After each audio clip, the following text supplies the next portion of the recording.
Assalamualaikum warahmatullahi wabarakatuh.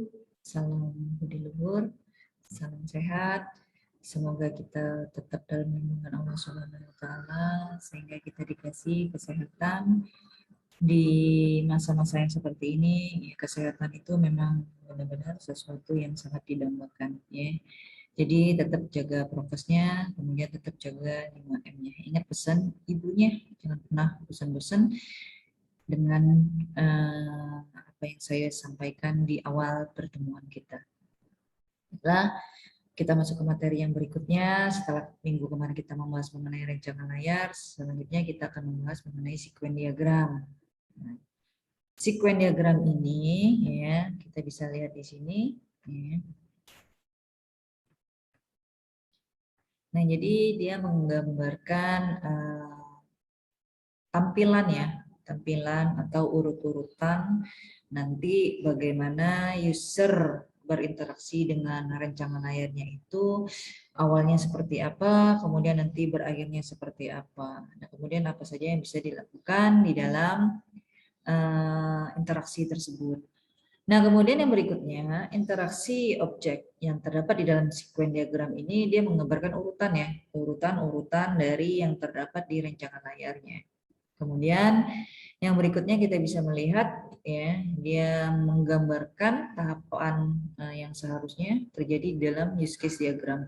Lebih tepatnya ya, jadi untuk sekuen diagram ini sebenarnya dia tidak jauh berbeda dengan deskripsi use case yang kalian gambarkan setelah kalian membuat use case diagramnya. Nah, kemudian yang berikutnya kita bisa melihat di sini ya, sekuen diagram biasanya digambarkan untuk memodelkan. Di sini kita bisa melihat ya, beberapa use case diagram, hubungan antara aktor dan use case-nya. Kemudian di situ lengkap mulai dari operasinya, kemudian fungsinya, kemudian prosedur dari apa yang terdapat di dalam use case diagram. Nah, kemudian biasanya yang dipergunakan atau simbol-simbol yang digunakan di dalam use case diagram itu ya.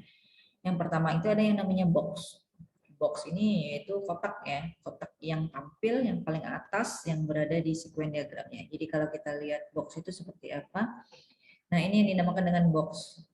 Jadi dia bisa digambarkan dalam bentuk box atau segi empat atau bisa digantikan sesuai dengan peran ya. Box itu masing-masing di dalam sekuen diagramnya. Jadi misalnya boxnya di sini menggambarkan aktor ya. Jadi kita bisa menggantikannya dengan aktor gambar aktor yang ada di use case-nya. Kemudian misalnya boxnya itu menggambarkan rancangan layarnya atau formnya.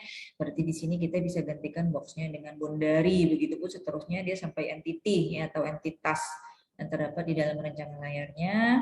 Nah, berarti box itu yang segi empat bisa kita gantikan dengan simbol entity. Ini semuanya sudah disediakan di dalam aplikasi yang digunakan untuk menggambar sekuen diagramnya. Apakah itu rational rows atau astah. Ya. Nah, kemudian yang berikutnya kita lihat selain box, ya di sini kita bisa lihat box itu dia harus namanya berupa objek, ya artinya siapa yang mengerjakan, ya dari rancangan layarnya atau siapa yang berinteraksi ya, dengan rancangan layarnya. Nah, kemudian yang berikutnya ya selain box, ya kita juga bisa melihat yang namanya message. Message di dalam sekuen diagram ini kita bisa lihat dia harus menggambarkan panah yang terbuka ya, yang menunjukkan arah pesannya.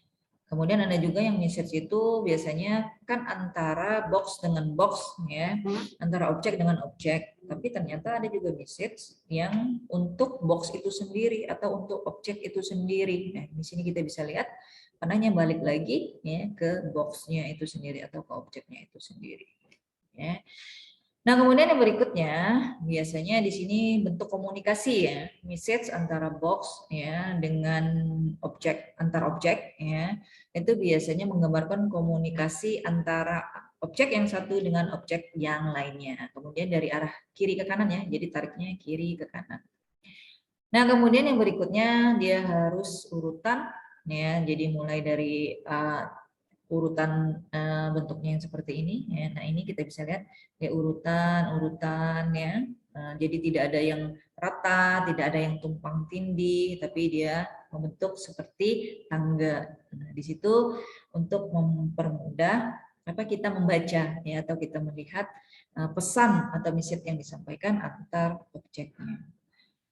Nah, kemudian yang berikutnya ya di sini hasil ya yang berupa return values atau nilai ya dari sebuah message yang biasanya digambarkan dengan anak panah dengan garis terputus yang biasanya ini jarang dipakai ya biasanya dia bentuknya penggabungan antara parameter dengan return values ya.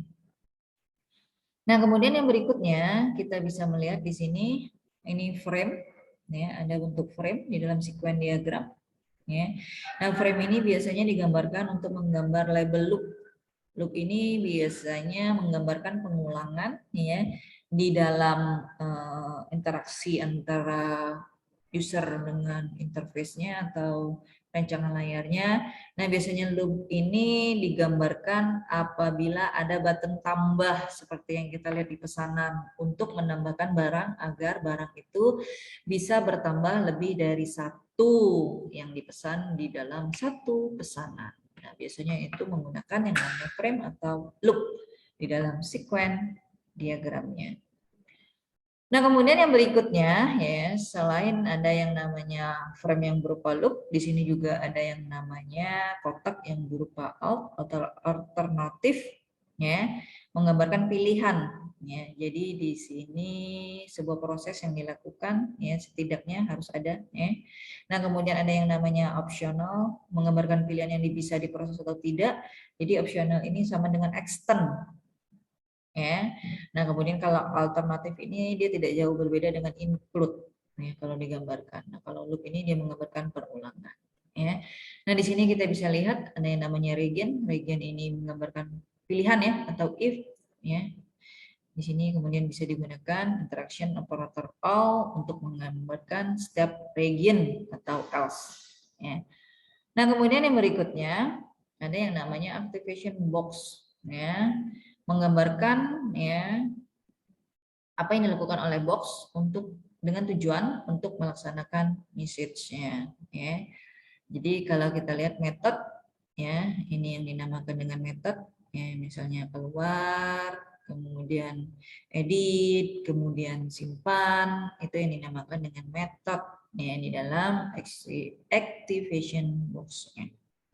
Nah, ini kita bisa melihat contoh sequence diagramnya. Di sini kita bisa melihat sequence diagram untuk proses entry data barang. Jadi kalau kita lihat rancangan layar entry data barangnya ini, ya, entry data barang, nah kita menggambarkan urut-urutan proses dari rancangan layar untuk entry data barangnya. Nah, sekarang kita lihat box apa saja ya, yang terlibat dengan entry data barangnya atau objek apa saja yang terlibat dengan entry data barangnya. Nah, sekarang kita lihat contoh sequence diagramnya tadi. Nah, ini objek atau box yang terlibat yang pertama staf penjualan, karena staf penjualan yang melakukan proses pengentrian entry data barangnya. Kemudian pasti yang namanya staf penjualan harus berinteraksi dengan form ya. Form utama itu artinya menu sebelum masuk ke dalam proses pengentrian barangnya. Ya, jadi dia harus buka dulu, nanti muncul semua menu yang ada di dalam proses entry data barangnya. Kemudian yang berikutnya setelah dia buka formnya, baru dia nanti akan pilih. Dia juga akan berinteraksi dengan yang namanya form barang, form yang ini tadi. Ya. Nah, jadi form yang ini tadi ya. Nah, sebelum masuk ke form ini, nanti dia ada form sebelumnya yang dinamakan dengan form menu utama. Nah, kemudian yang berikutnya ya, selain form barang, nah biasanya dia juga dikontrol ya, bagaimana proses penginputannya, apakah dia sudah tersimpan atau belum, apakah dia datanya sudah ada apa belum, atau prosesnya penginputannya benar atau tidak. Biasanya ada yang namanya objek kontrol barang. Biasanya ini diisi dengan yang namanya bahasa pemrograman ya, codingan itu dinamakan dengan kontrol, bentuknya seperti ini. Nah, kemudian pada saat kita melihat entry data barang di dalam rancangan layarnya, kita bisa lihat, nah di sini cuma ada atribut barang yang akan diinput di dalam entry data barangnya. Berarti entitas atau tabel yang terlibat dengan entry data barangnya berarti hanya entitas barang. Nah, baru kita menggambarkan ini lifeline ya. Ini otomatis ya, ini dimiliki oleh semua objek yang ada di dalam sequence diagram itu yang artinya garis hidup ya untuk menggambarkan pesan atau message antar objeknya. Nah, sekarang kita lihat apa message yang pertama yang dilakukan oleh objek atau box stop penjualan ke dalam form utama. Berarti dia harus membuka dulu, open. Ya. Di sini boleh message-nya open, buka, ya, kemudian klik, dan terserahnya intinya itu menggambarkan apa yang dikerjakan oleh stop penjualannya. Nah, di sini dia membuka open form utamanya. Ya. Kemudian yang berikutnya stop penjualan juga dia membuka, setelah membuka form utamanya dia pilih form barangnya. Ya.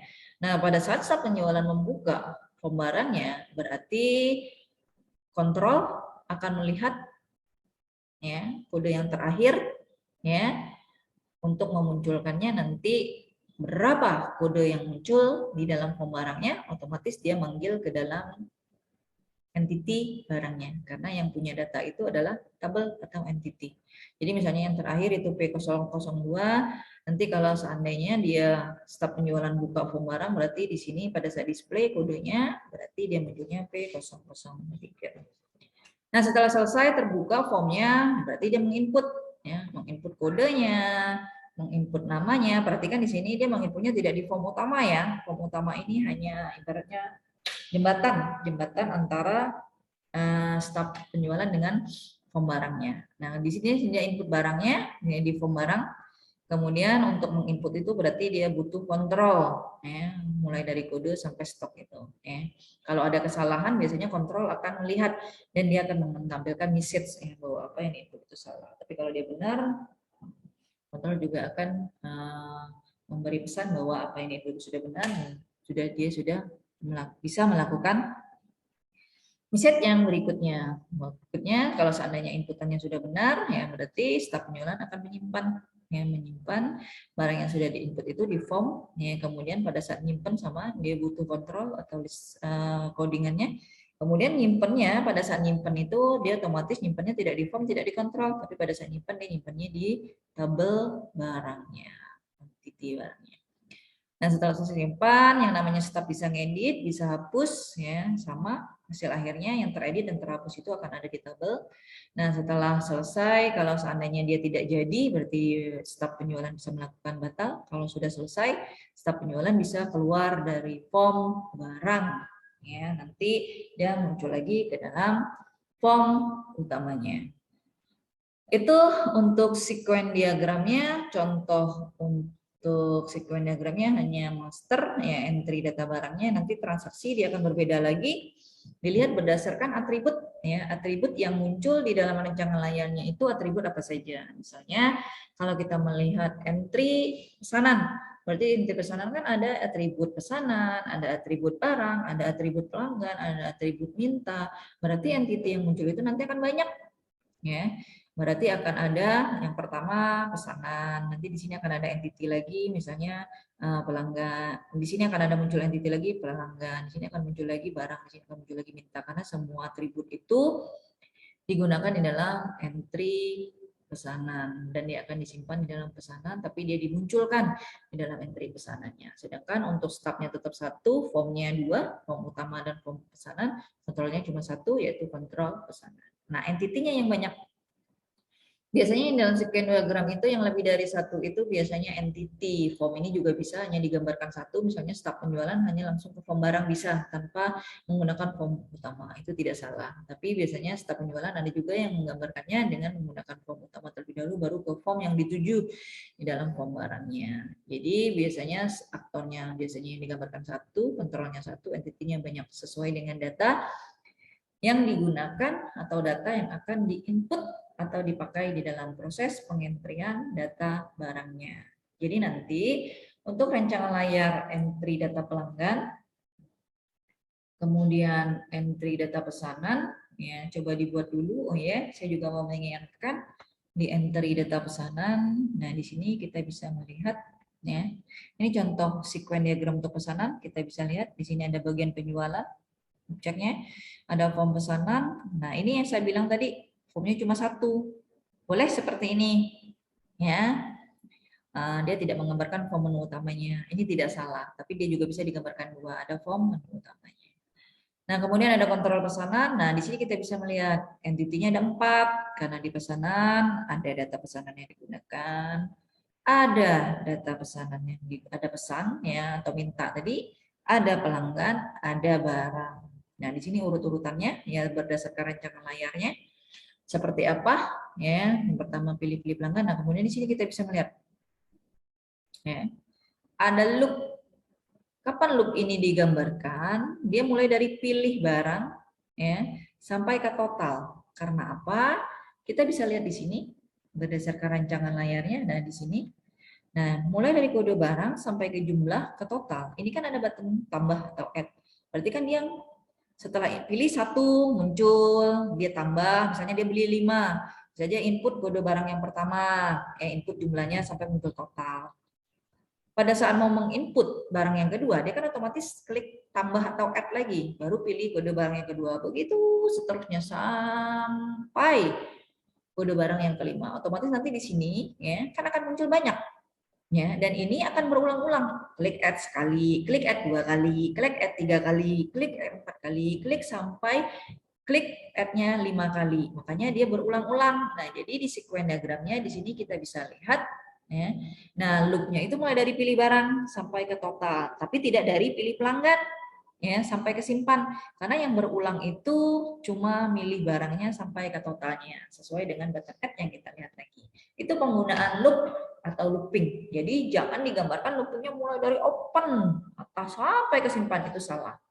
Loop itu hanya menggambarkan mana yang berulang dalam proses interaksi antara user dengan rancangan layarnya. Jadi yang berulang itu mulainya dia pesannya dari mana? Message-nya. Oh, ternyata message-nya dia dari objek ini ke objek ini dengan pesan ini sampai berakhirnya dari objek ini ke objek ini sampai pesan yang ini. Sudah, berarti loop-nya, frame-nya digambarkan hanya untuk pesan yang itu saja, tidak keseluruhan pesannya, ya. Nah, itu untuk sequence diagramnya. Jadi nanti kalau memang seandainya sequence ini memang kebanyakan masih banyak yang bingung ya menggambarkannya, terutama caranya. Jadi nanti kalau memang seandainya masih bingung atau belum paham ya, sama kita bisa diskusi, terserah mau caranya bagaimana. Kalau sekarang mungkin tatap muka belum boleh, ya kita online saja. Kalau malu di grup ya Japri, kalau malu ya di Google Classroom ya silakan Japri. Cuma kadang-kadang memang balasannya agak lama, kadang-kadang apalagi kalau seandainya saya lagi mengerjakan sesuatu ya, biasanya handphone itu agak sedikit tidak terlihat ya, tapi insya Allah saya akan balas ya. Nah, itu untuk sequence diagramnya ya, saya rasa cukup untuk sequence diagramnya ya. Nanti kalau masih ini pengen penasaran ya dicoba, digambarkan. Kalau kita tidak mencoba atau tidak mencoba tidak pernah mencoba untuk menggambarkannya ya mungkin kita tidak akan pernah paham. Ya. Baiklah, saya tutup dulu materi untuk sequence diagramnya. Sampai di sini, selamat mencoba. Ya, mudah-mudahan apa yang saya sampaikan itu bisa dipahami. Ya. Wassalamualaikum warahmatullahi wabarakatuh. Salam budi luhur. Salam sehat, tetap jaga prokesnya. Bye-bye. Kita ketemu lagi ya nanti ya. Oke, saya akhiri.